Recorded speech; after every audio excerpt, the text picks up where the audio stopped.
नमस्कार, बहुत स्वागत है आप सभी का। मैं हूं आपके साथ नैना यादव, लेकर हाजिर हूं हमारा खास शो इंडिया बोल रहा है।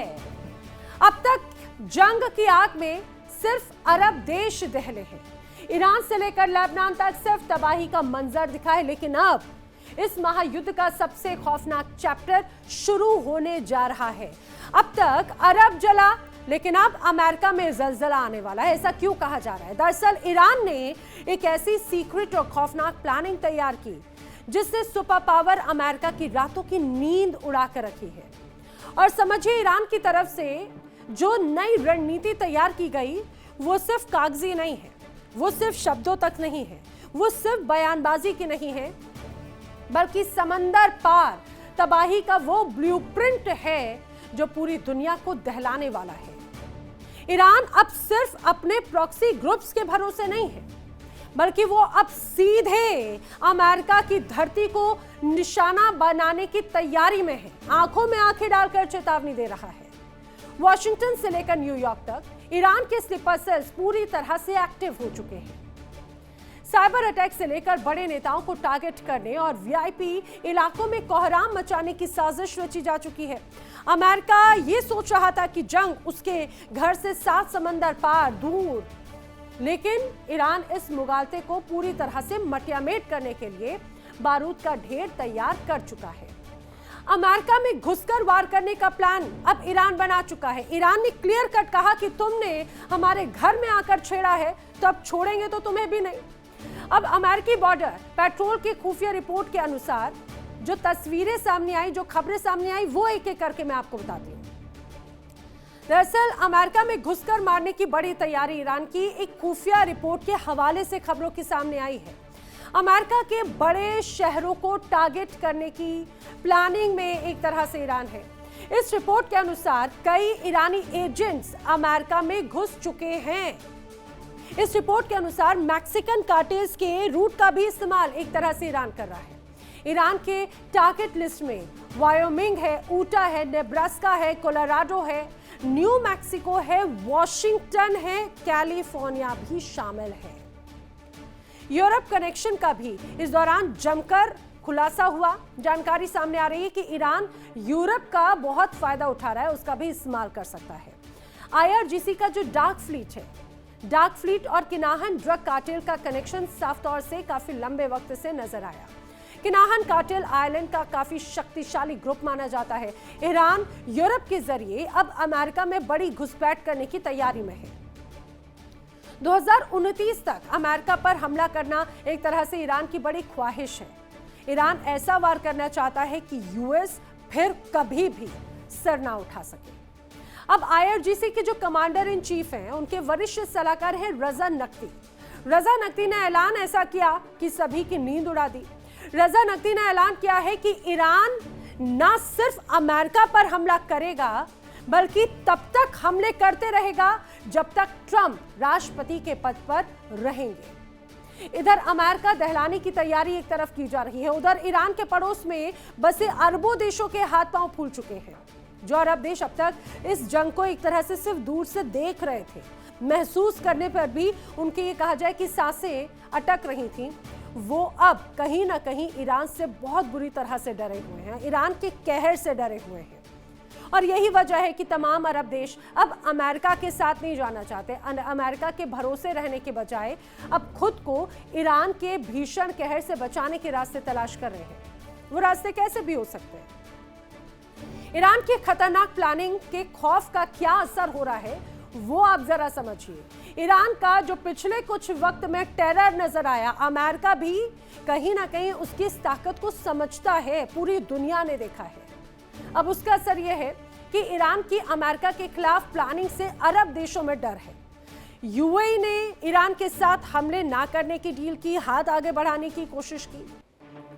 यूएई ने अब बदले में ईरान को बहुत बड़ी आर्थिक मदद की है, एक तरह से प्रोटेक्शन मनी के तौर पर ईरान के साथ में साझेदारी की। ईरान के कहर से बचाने के रास्ते कहीं ना कहीं अरब देश तलाश रहे हैं। यूएई से सोना मिला है, एक मोटी रकम ईरान को मिल गई है और उसके बदले ईरान ने एक तरह से कहीं ना कहीं सुरक्षा की गारंटी दी है। अब इराक ने अमेरिका को इस बीच सख्त चेतावनी दे दी। इराक के बेस से ईरान पर हमला ना करने की चेतावनी है। ओमान भी ईरान से लगातार ये कह रहा है कि भाई बातचीत करो, और बार बार पहल भी की गई। बहरीन, कतर जैसे तमाम देशों का भी अब अमेरिका पर भरोसा नहीं है। समझिए, जो कभी देश ईरान के साथ में हाथ नहीं मिलाना चाहते थे, अब वो ईरान के साथ में ज्यादा सिक्योर फील कर रहे हैं। और अमेरिका जो अपने आप को सुपर पावर कहता था, वो अब अलग थलग पड़ गया। मिडिल ईस्ट में तमाम देशों से अब भरोसा कहीं ना कहीं गायब हो चुका है अमेरिका का। यानी ये पूरी तरह से साफ है, मिडिल ईस्ट की ये चिंगारी अब एक ऐसे ग्लोबल परमाणु बारूद में बदलने जा रही है जिसकी आंख सीधे अमेरिका को झुलसा कर रख देगी। तबाही की स्क्रिप्ट लिखी जा चुकी है। जलजले का रुख सीधे अमेरिका की तरफ बढ़ रहा है। क्या सुपर पावर अमेरिका ईरान की इस खौफनाक प्लानिंग को नाकाम कर पाएगा, या फिर दुनिया इतिहास के सबसे बड़े और विनाशकारी महायुद्ध की गवाह बनने जा रही है? करेंगे चर्चा। इसका एक एक पहलू मैं आपको बताऊंगी। हमारे साथ में खास मेहमानों का जो पैनल कनेक्ट हो रहा है उनके जरिए। Defence expert retired brigadier Sharadendu ji मेरे साथ में कनेक्ट हो रहे हैं। Defence expert retired group captain Ashish Sahay ji मेरे साथ में कनेक्ट हो रहे हैं। जियोपॉलिटिकल एक्सपर्ट दामोदर सिंह जी भी मेरे साथ में कनेक्ट हो रहे हैं। Foreign expert doctor Ajitabh Singh ji भी मेरे साथ में कनेक्ट हो रहे हैं। आप सभी का इस चर्चा में बहुत स्वागत है। सबसे पहले शरदेंदु जी, मैं आपसे शुरुआत करना चाह रही हूँ। ब्रिगेडियर साहब, जिस तरह से अभी तक हम देखते रहे, खासतौर से अमेरिका सुपर पावर, उसकी पूरी सुपर पावर वाली जो चौधराहट थी वो ऐसा लग रहा है पीछे जा चुकी है बहुत ज्यादा।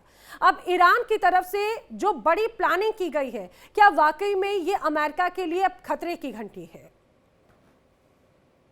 देखिए, एक बात तो तय है कि अमेरिका की चौधराहट पे बहुत बड़ा धक्का लगा हुआ है। और आज की डेट में ईरान ने ये प्रूव कर दिया कि छठे महीने में युद्ध गया है, लेकिन उसने गिव अप नहीं किया। अब उसने युद्ध के तरीके और नए नए इजाद कर दिए हैं, और उसका खौफ देखिए मिडिल ईस्ट में तो है ही है, साथ में तमाम अमेरिकन मिलिट्री बेसेस। अब तो अमेरिका के तमाम प्रदेशों में जो 50 राज्य हैं आपके, उनमें भी एक तरीके का खौफ है कि कब टेरर अटैक हो जाएगा, कब वहां विध्वंसक हमले हो जाएं, कब वहां पे सबोटाज हो जाए, कब वहां धमाका या फायरिंग हो जाए। ये सारी चीजें, क्योंकि इसका नमूना देखिए 9/11 में दिखाया है, जब उनका वर्ल्ड ट्रेड सेंटर पे इस तरीके के हमले हुए। तो अमेरिका भी उतना ही वल्नरेबल है, इस चीज को समझना पड़ेगा। और ये घबराहट इसलिए भी और ज्यादा है कि वो अपने नागरिकों की सुरक्षा चाहते हैं। वो किसी भी हालत में अमेरिकी नागरिक की जान गंवाना नहीं चाहते। एक भी सोल्जर मरता है तो उनके यहाँ सुगबुगाहट हो जाती है, विड्रॉ करो विड्रॉ करो विड्रॉ करो, या हमले करो हमले करो। मतलब कि जब आप लॉस ऑफ लाइफ को इतना इंपॉर्टेंस देते हैं, तो आप दूसरों की भी लॉस ऑफ लाइफ के लिए भी जिम्मेदारी लीजिए। आप ईरान को तो बोलते पाषाण युग में भेज देंगे, तमाम तरीके के हमले करते हैं, वहां पे इतने लोगों को आपने मार दिया, उसके लिए आपने कुछ नहीं किया। अब आपके ऊपर जब आती है तो आप में घबराहट होती है, तब आप विमान भी बदलते हैं। फिर टर्की से अगर आपको अमेरिका वापस जाना है तो आप विमान भी बदलेंगे और तमाम तरीके के नैरेटिव चलाएंगे। तो एक डर, एक खौफ तो है ही है। और इसके पहले भी देखिए डोनाल्ड ट्रंप पे जानलेवा हमले हुए हैं, तो ऐसा नहीं कि उनके सुरक्षा को भेदा नहीं जा सकता है, जरूर भेदा जा सकता है। और जबकि इतना बड़ा वहां पे देखिए अमेरिका के अगर कल्चर को देखेंगे तो वहां गन कल्चर है, वहां आर्म्स लॉबी है, वहां तमाम तरीके के समुदाय हैं, तमाम तरीके के फॉर अगेंस्ट उनके लोग हैं। तो एक तरीके का वहां पे जो एनवायरनमेंट है, और साथ में जो मैक्सिको का बॉर्डर लगता है या कनाडा का बॉर्डर लगता है या सी के साथ आप इंटर कर सकते हैं, तो कहीं ना कहीं एक वनरेबिलिटी है। और जब इसकी प्लानिंग होती है और जब कोई देश इसमें इन्वॉल्व हो जाता है, तो उसमें और निटिग्रिटीज में जा जाता है। और जिस तरीके से आपने ईरान के सुप्रीम लीडर को मारा है, आईआरजीसी के कमांड स्ट्रक्चर को नुकसान पहुंचाया, और एक लगातार वन साइडेड आपने अटैक किया ईरान के ऊपर, ईरान ने तो सिर्फ रिटेलिएशन किया। इस वजह से अमेरिका में और घबराहट है। ये देखिए डोनाल्ड ट्रंप का समय अभी जो भी बचा हुआ है, उसमें वो पूरी तरीके से सजग रहेंगे। वो बार बार इसको इनकैश करने की कोशिश करेंगे, और मिड टर्म इलेक्शन में भी इसको इनकैश करेंगे कि जब अमेरिका का राष्ट्रपति सुरक्षित नहीं है, लिहाजा ईरान के जो प्रॉक्सीज है, ईरान का जो टेररिज्म को जो बढ़ावा देते हैं, प्रॉक्सीज के थ्रू अटैक कराते हैं, उसको वो इनकैश करने की कोशिश करेंगे। और इसी वजह से वो इसको इलेक्शन का मुद्दा बना के जीतने की कोशिश करेंगे। एक डर का वातावरण वहां क्रिएट कर रहे हैं, डर से वो अपनी राजनीति को आगे ले जा रहे हैं। बात है ना सर। नहीं तो अमेरिका को इसमें घबराने की बात नहीं। आपके पास बहुत बड़ा फेडरल स्ट्रक्चर है, एफआईबी है, तमाम तरीके की सिक्योरिटी एजेंसी हैं जो आपके टीएड में आपकी सिक्योरिटी देती हैं। आपके सिक्योरिटी को भेजना इतना आसान नहीं है, लेकिन एक माहौल क्रिएट किया जा रहा है ऐसे समय, क्योंकि आप युद्ध से निकल नहीं पा रहे हैं। सेंटकॉम के जनरल की आप सुनते सर नहीं हैं, यही तो बात हो अपनी जाती है ना, मनमानी करते यही हैं। तो और बात हो कहीं जाती है कि एक तरह से उनकी इंटरनल रिपोर्ट्स, खुद पेंटागन के कई अधिकारी लगातार ये कहते रहे हैं कि ईरान को हल्के में आका नहीं जाना चाहिए, लेकिन फिर भी अगर ये परिस्थितियां इस तरह की बनती हुई नजर आई। डॉक्टर अजिताभ सिंह, मैं जल्दी से आपसे ये जानना चाह रही हूँ, खासतौर से मिडिल ईस्ट का जो बदलता सिनेरियो, बदलते ये तमाम कैलकुलेशंस, अब यूएई ने एक तरह से प्रोटेक्शन मनी देकर ईरान के साथ में एक बड़ी साझेदारी कर ली और ये कह दिया भाई हम पूरी तरह से सेफ हैं। क्या ये भी एक बहुत बड़ा झटका अमेरिका के लिए है? अब बिल्कुल नैना जी, आपने बिल्कुल सही कहा। देखिए, ये यूएई की जो खबरें आई है कि सोना दिया है, पैसा दिया है, इस तरह की खबरें कतर के बारे में भी आ चुकी हैं। और कहीं ना कहीं हाँ, सऊदी भी इस तरह के मेलजोल की कोशिश कर रहा था। ये पहले इस तरह की खबरें आई हैं, तो निश्चित रूप से ये दिखाता है कि खाड़ी के देशों का भरोसा अब अमेरिका पे कम हो गया है और वो छटपटाहट में एक तरफ तो वो एग्रीमेंट कर रहे हैं, चाहे ये मक्का डील हुआ, त्रिकुट बन गया, दूसरी तरफ रूस से भी ऐसी भी खबरें आई हैं कि सऊदी अरब, यूएई रूस से भी जुड़ रहे हैं। एक तरफ इन्होंने आप कह लीजिए कि यूक्रेन से भी मदद लेने की कोशिश की है, ड्रोन टेक्नोलॉजी लेने की मदद की कोशिश की है। तो ये दिखाता है कि अमेरिका का जो प्रभुत्व है खाड़ी के देशों पे वो निश्चित रूप से घटा है और अमेरिका के खतरे बढ़े हैं, अमेरिका के डोमेस्टिक खतरे बढ़े। अभी ऐसी भी खबरें आई कि वहां के वाटर ट्रीटमेंट प्लांट पे, वहां के जो बिजली के संयंत्र हैं उन पे भी साइबर अटैक के खतरे हुए हैं और कुछ ऐसा हुआ भी। तो ये दिखा रहा है कि अमेरिका का, चाहे वो पॉलिटिकल हो चाहे वो सैन्य में भी, देखिए आप, पॉलिटिकल डिवाइड तो है ही, आर्थिक रूप से भी वहां पे कमजोरी हो रही है अमेरिका की, सैन्य डिवाइड भी हो रहा है। जिस तरह की अभी आ रहे हैं खबरें आ रही हैं कि अब्राहम लिंकन पे कैसे वहां सैनिक, उस पे एक तरह से कह लीजिए विद्रोह की आग इस तरह की कभी नहीं सुनी जाती थी कि सेना में इस तरह की करना चाहते हैं वो, या एक दूसरे की हत्या कर देंगे या खुद निपट जाएंगे। हत्या की भी खबरें आई हैं। वहां तो ऐसा भी कहा जा रहा है कि 7 सैनिक शायद आपस में लड़े हैं और कूद गए हैं, इस तरह की खबरें आ रही हैं। तो ये अमेरिका से न एक्सपेक्ट किया जाता है, न कभी ऐसा सोचा गया, और जो नहीं सोचा गया वो अब हम अमेरिका के अंदर और अमेरिका के बाहर देख रहे हैं। तो ये अमेरिका की इमेज को, अमेरिका के प्रभुत्व पे एक करारा चोट लगता दिख रहा है। देखिए सर, यही तो बात है, एक प्रभुत्व पे बड़ा बड़ा प्रहार सीधे सीधे यहाँ पर नजर आ रहा है। आशीष जी, अब खासतौर से जिन 7 शहरों का नाम लिया उसमें वॉशिंगटन का भी जिक्र है, कैलिफोर्निया का भी जिक्र है, बड़े ऐसे इलाके जहां पर टारगेट करने की बात कही गई, यानी कि, और उसमें ये कि कई ऐसे लड़ाके तो दाखिल भी हो चुके हैं। हालांकि इस तरह की पहले भी रिपोर्ट्स आई थी कि अमेरिका के घर के अंदर घुस चुका है ईरान, बड़ी तस्वीरें भी नजर आई। ये कितनी डराने वाली और चिंता वाली बात है खासतौर से डोनाल्ड ट्रंप के लिए? ना अमेरिका का इंटरनल सिक्योरिटी, आईएस कंडीशन बोलते हैं उसको हम, इंटरनल सिक्योरिटी बहुत ही ज्यादा चैलेंज्ड है। एक ये सत्य बात है, और अमेरिकन प्रेसिडेंट हमेशा हाईएस्ट सिक्योरिटी जोन में रहते हैं, और उसके बावजूद वहां के इतने प्रेसिडेंट्स को एलिमिनेट किया गया है। ट्रंप भी उनमें से एक हैं जिन पे 2 या 3 डायरेक्ट शॉट्स, हेड शॉट्स लिए गए। तो ये एक रियलिटी है अमेरिकन यूनियन की आप बोलें, जहां पे उनके इंटरनल फोर्सेस, वहां का गन कल्चर, वहां पे बहुत ज्यादा radicalised, polarised society because of very major reasons, कि वहां पे जो लैटिन अमेरिकन कंट्रीज या वहां का immigration policy, open border, left leaning Democrats अब वो कम्युनिस्ट होते जा रहे हैं। तो ये अमेरिका का इंटरनल सिक्योरिटी थ्रेट है जो बहुत हाई ऑर्डर का है। उसमें ईरान समर्थक, उसमें ज्यूज, उसमें इस्लामिक रेडिकल्स सारे लोग हैं, और उनको गन कल्चर की वजह से अक्सर आप देखते हैं कभी चर्च में, कभी मॉस्क में, वहां पे, या स्कूल्स में, हॉस्पिटल्स में, कहीं भी वो गोलीबारी करके लोगों को मारते हैं, और प्रेसिडेंट्स को कई बार मारा गया है, इंक्लूडिंग ट्रंप पे अटैक्स हुए। इसमें ईरान का क्या role? Iran as a nation या ईरान के जो डायरेक्ट प्रॉक्सीज हैं वो यूएस तक जाकर और कोई ऐसा 9/11 रिपीट कर पाएंगे, इसमें मुझे डाउट्स हैं। हाँ, वो जो इस तरह की घोषणाएं करते हैं जो अनलाइक अ स्टेट होता है, कि अगर किसी ने ट्रंप को मार दिया तो हम इतना उसको डॉलर्स देंगे, इतना $1 मिलियन देंगे, वो इंस्टिगेट करते हैं, प्रोवोक करते हैं वहां के स्लीपर सेल्स को या ऐसे लोगों को जो ईरान से अलाइंड हैं या अमेरिका से या ट्रंप की पॉलिसीज से नाराज हैं, भले वो ईरान के ना हो। लेकिन अभी ऐसे बहुत से लोग हैं कि आइस जो है, उनका इमिग्रेशन कस्टम्स एनफोर्समेंट और डीओजे के कुछ जो डायरेक्टिव्स चल रहे हैं, इन सब चीजों से बहुत से अमेरिकन इमिग्रेंट्स ट्रंप से, रिपब्लिकन से खासा नाराज है। हम इन दोनों चीजों को ना जोड़कर नहीं देखते कि ईरान की वजह से ये हालत है इंटरनल सिक्योरिटी अमेरिका की। अब गल्फ पे आए, ये बात एकदम दुरुस्त है कि जब अमेरिका और इजराइल की बात होगी तो gulf countries will have a organic alliance towards each other. ये तो यूनाइटेड स्टेट्स का जो बेसिस है गल्फ में, जीसीसी कंट्रीज में, जॉर्डन में, जो कि उनको कंपल्शन में साथ देना पड़ता है, आपस की शिया सुन्नी की लड़ाई वो करते रहेंगे। लेकिन जैसे इजराइल या अमेरिका, जिनके साथ उनका मानसिक तौर पे दुराव है, हेट्रेड है, डीप रूटेड हेट्रेड है, उसमें वो सारे एक हो जाएंगे। और यही आपको अभी स्थिति दिख रही है कि कतर पीछे पीछे क्या कर रहा है, बहरीन क्या कर रहा है, यूएई क्या कर रहा है। जी आप कुछ कह रही थी ना? नहीं, मैं बिल्कुल आप इस बात में बिल्कुल सहमति जता रही हूँ कि कतर ने भी यही किया, यूएई ने भी यही किया, और कई ऐसे देश हैं जो अब अमेरिका से कन्नी काट रहे हैं और सीधे सीधे ईरान के सामने सरेंडर हो रहे हैं। जी, तो इसका, क्योंकि ये ऑर्गेनिक अलायंस है, इनको ज्यूज से, इनको पैलेस्टीनियन स्टेट से जो हमदर्दी है, ज्यूज से जो हेट्रेड है, एंटी ज़ायनिस्ट, एंटी सेमिटिक, ये बहुत बहुत दिनों, दशकों का है, ये ओवरनाइट नहीं जाएगा। और ये चांस की बात है कि इन्होंने ईरान के प्रति अमेरिकन बेसिस को बनाया था कि ईरान वर्सेस सऊदी होगा तो अमेरिकन बेसिस ईरान के खिलाफ। लेकिन अमेरिका ने इसमें एक टैक्टिकल एरर किया कि इजराइल के केस को लेकर लड़ गए।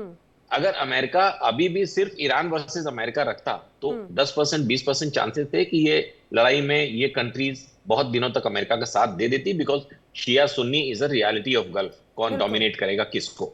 लेकिन इजराइल के आते ही, ज्यूज के आते ही वो एक हो जाते हैं।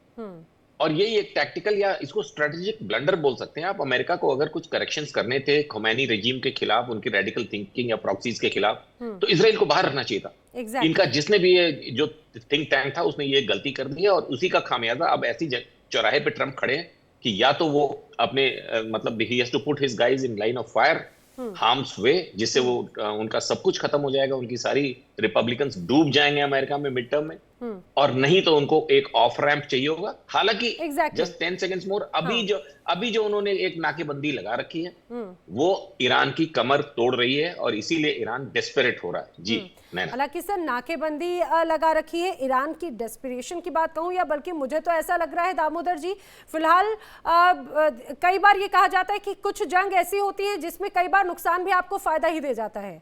ईरान के लिए शायद यही वाली जंग का, ये वाली जो कहावत है मुफीद बैठती है क्या? उसने नुकसान झेला, लेकिन उसने पाया वो सब तो जो शायद उसकी ख्वाहिशें थी जो अभी तक अधूरी रह गई, क्योंकि उसकी जो फ्रीज्ड संपत्तियां हैं पूरी ना सही, धीरे धीरे स्टेप बाय स्टेप उसको एक तरह से मिलती हुई नजर आ रही है। ये बड़ा इंपॉर्टेंट है उसके लिए भी।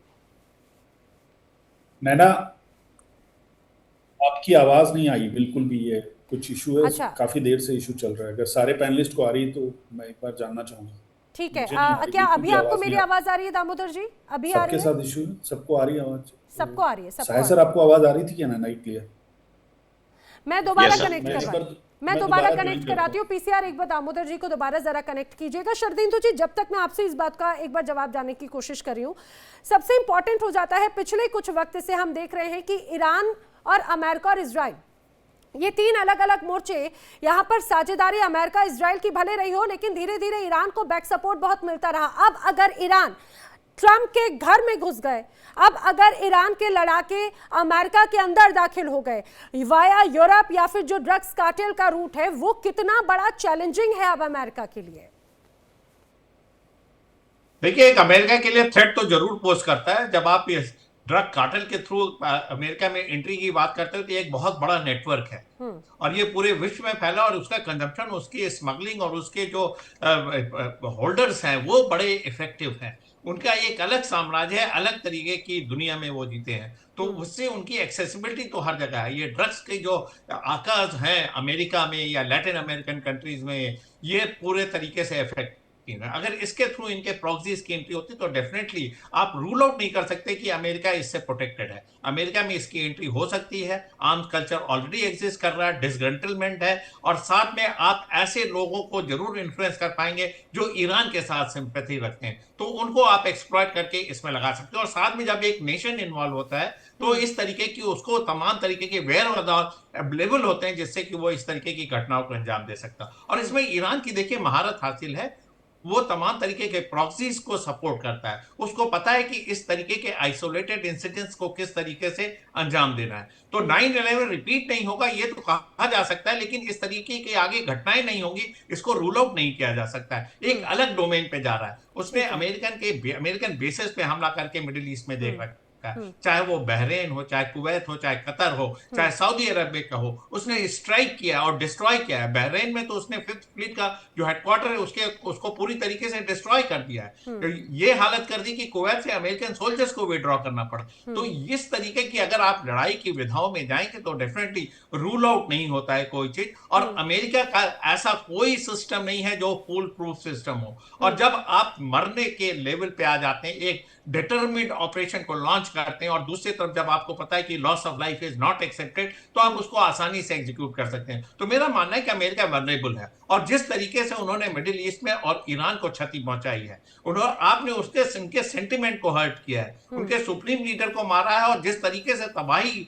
मचाई है। पहले आपने इकोनॉमिक सैंक्शन, फिर लोगों को प्रदर्शन के लिए सड़कों पे लाए, फिर तमाम तरीके के अपने इसी इराक पे आपने इतनी स्ट्राइक की, बर्बरता की, और जब स्कूली बच्चों को मारा तो उससे भी वो बहुत हर्ट हुए। तो आप भी उतने ही वनरेबल, इसको अमेरिका को समझना पड़ेगा। आप रिसोर्सफुल हैं, आर्मी बहुत बड़ी है, लेकिन इन सारी की सारी आर्मी इस तरीके के टेररिस्ट ऑपरेशन में, इस तरीके के आइसोलेटेड इंसिडेंसेस में खड़ी रह जाती है। एक धमाका हुआ और आपकी साख पे बट्टा लगा, तो कुछ भी चीज से नैना जी रूल आउट नहीं किया जा सकता। मेरा मानना है कि आज की डेट में अमेरिका ने बैकडोर डिप्लोमेसी को मौका दे रहा है। कहीं ना कहीं उसको लगता है कि इस युद्ध से निकलना है। एडमेंट देखिए ईरान है, ईरान इस तरीके से आज की डेट में एडमेंट है कि वो नहीं चाहता कि इस तरीके की घटनाएं या इस तरीके के ऑपरेशन फिर 6 महीने बाद शुरू हो जाए, इसलिए वो परमानेंट सोल्यूशन चाह रहा है। इसलिए IRGC और उनके supreme leader Mustafa Khamenei determined है कि इस बार के युद्ध में सारी चीजों को सुलह के लेवल पे लेके जाएंगे। ऐसा ना हो कि बार बार ये इंसिडेंट हो, और उसको भड़काने का काम इजराइल करेगा, क्योंकि उसके लेकिन सर अगर ऐसा होता तो कुछ रणनीति होती, कुछ ठहराव होता, कोई ठोस प्लान होता। जिस तरह से ये वॉल ऑफ ये कहा जाए कि स्टील की बात कर रहे थे वो फेल हो गई, स्ट्रेट ऑफ हॉर्मुज में कब्जे की बात कर रहे थे वो फेल हो गई, तमाम शांति वार्ताओं की बात कर रहे थे वो फेल हो गई। अब बात यह है कि आखिर कौन सक्सेस होने नहीं देना चाहता, कौन फेल होना चाहता है। अजिताभ जी, सबसे इंपॉर्टेंट बात ये, ईरान का मैसेज क्लियर कट है। ईरान ने कहा कि जब तक डोनाल्ड ट्रंप राष्ट्रपति हैं तब तक हमले जारी रहेंगे, फिर चाहे उनकी जंग और भी ज्यादा खिंचती क्यों ना नजर आए। तो ये उनका मैसेज ऐसा लग रहा है कि जो जंग है वो ईरान वर्सेस अमेरिका तो है ही है, ईरान वर्सेस डोनाल्ड ट्रंप हो चुकी है सीधे। देखिए नैना जी, ये बहुत, इसका अगर आप वाइडर देखें, अमेरिका ने जिस तरह से उसकी नीतियों की हमने बात की, जैसे उसने सपोले पाले हैं उसको रिजल्ट उसका मिला है। चाहे वो अलकायदा हो, चाहे ISIS हो, या और पाकिस्तान के कई घड़े हैं, कई टेररिस्ट ऑर्गेनाइजेशन हैं। जिस तरह से अमेरिका ने ही इनको बढ़ावा दिया, इनको फंडिंग दी, इनको ट्रेनिंग दी, उसी क्या परिणाम है कि एक तरफ अमेरिका को 9/11 जैसे दुर्घटनाएं देखनी पड़ी, और उससे इनकार आगे भी नहीं किया जा सकता जो उनकी नीतियां हैं। और खास करके जो दक्षिण पंथी अभी वहां पे मागा का जो लहर इन्होंने तैयार किया उसका। दूसरी तरफ देखिए, ईरान में इन्होंने एक झटके में जो थोड़े से इनके मॉडरेट लीडर्स थे, इंक्लूडिंग आयतुल्लाह खामेनी, उनको एक झटके में मार दिया। अब जो आया है वहां पे IRGC और जो मुस्तफा खामेनी है, ये और ज्यादा उग्र हैं और ज्यादा हार्डलाइनर हैं। तो ये कहीं ना कहीं अमेरिका को सुलह कराने से रोकता है। और अब ये 2029 की जो बात कर रहे हैं, ये IRGC अब ज्यादा कठोर होके इस तरह के निगोशिएशन में, जब उसको लग रहा है कि हमने ईरान ने बढ़त ले ली है, वो और ज्यादा अब इस तरह के हार्डलाइनर अप्रोच बनाएगा। और अब तो इजराइल की मीडिया की खबर ये भी आई है कि ईरान अब पहले से ज्यादा मजबूत हो रहा है, उसकी मिसाइल क्षमता, उसकी ड्रोन क्षमता अब पहले से वो ज्यादा प्रोडक्शन में लग गया है। तो ये दिखा रहा है कि एक तरफ अमेरिका के हथियार कम होते जा रहे हैं, और दूसरी, क्योंकि उसके रेस्पॉन्सिबिलिटी भी बड़ी है, उसने खाड़ी को बचाना है, इजराइल को बचाना है, अपने बेसेस को बचाना है।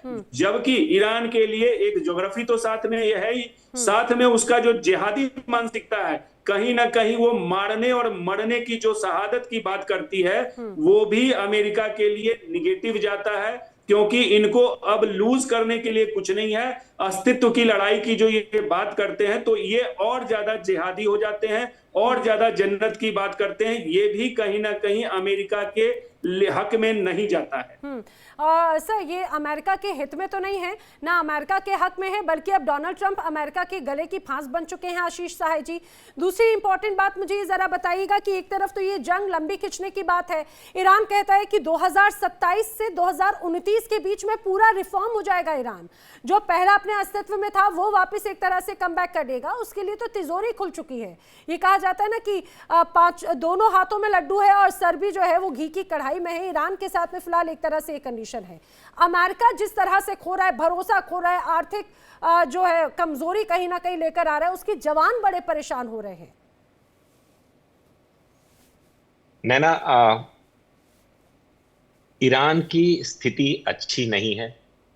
ये जो पोस्चरिंग कर रहे हैं गल्फ कंट्रीज, वो SOS काइंड ऑफ रिक्वायरमेंट पे कर रहे हैं, बिकॉज उनके खाने पीने का सामान, उनका बेसिक रिक्वायरमेंट्स ऑफ ईरानियंस खत्म होता जा रहा है। 2 बार उन्होंने बहुत मेजर कोशिश की अफगानिस्तान और पाकिस्तान बॉर्डर को पेनिट्रेट करके कुछ एडिशनल सामानों को लाने का। पाकिस्तान ने 3 महीने पहले एग्री भी किया था, बट अमेरिका ने उसको चेकमेट किया। तो ईरान की सप्लाई लाइंस, ईरान की एक्सपोर्ट लाइंस, ईरान की रेवेन्यू बहुत बुरे कंडीशन में है।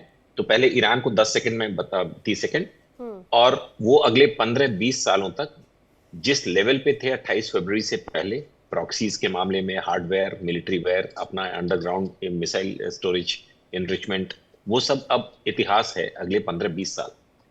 मैं ट्रंप के बारे में आई कैन कीप टॉकिंग, आप बात करते रहिए, मैं बात करता रहूं, इट डजंट मैटर। ट्रंप को इन चीजों से फर्क नहीं पड़ता।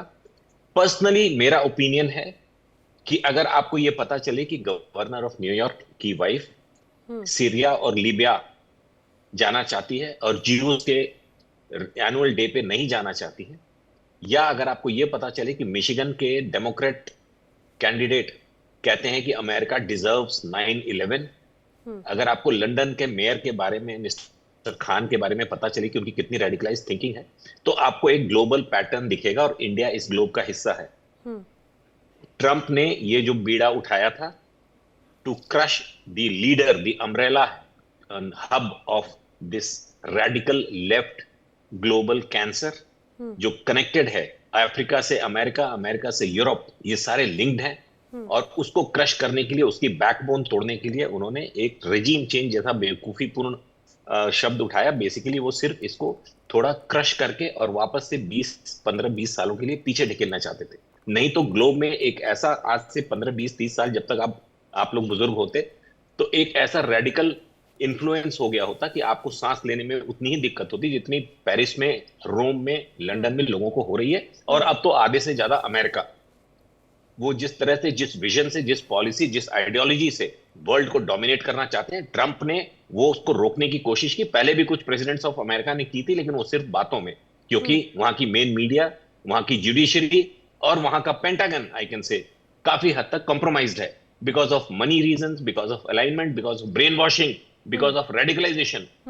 और इस वजह से इस युद्ध को ग्लोब में कुछ दाम बढ़े तेल के, कुछ अमेरिका में 4 गैलन के ऊपर पहुंच गया, doesn't really matter, mid term Trump हार जाए। बट उन्होंने ये जो बीड़ा उठाया था, ये ग्लोबल पीस के लिए, मैं रिपीट करूंगा Naina, it is good to go to war than stay in bleeding peace. ये दुनिया को समझना पड़ेगा, हम इसी दुनिया में रहते हैं, और इस आइडियोलॉजी को क्रश करने के लिए उनको इजराइल की जरूरत पड़ी, सो बी इट। उन्होंने इजराइल की मदद ली, क्योंकि अकेला वही कंट्री है जो इस आइडियोलॉजी को सामने से फ्रंट टू फ्रंट फेस करता है, ना कि प्रॉक्सीज की तरह, ना ISI, ना हिजबुल्लाह, ना हमास, ना हुतीज, ना IS, ना ISIS, ना कर्डिश कैप्स, इराक।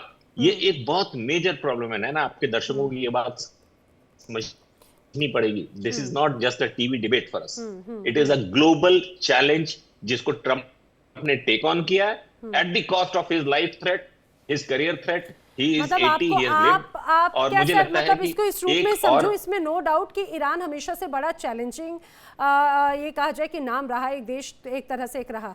लेकिन जिस रूप में भी आपने कहा कि ठीक है अमेरिका ने उसको पिक किया, लेकिन क्या जिस तरीके से वो आगे कैरी कर रहे हैं डोनाल्ड ट्रंप, क्या वो सही नजर आता है क्या? एब्सोल्युटली।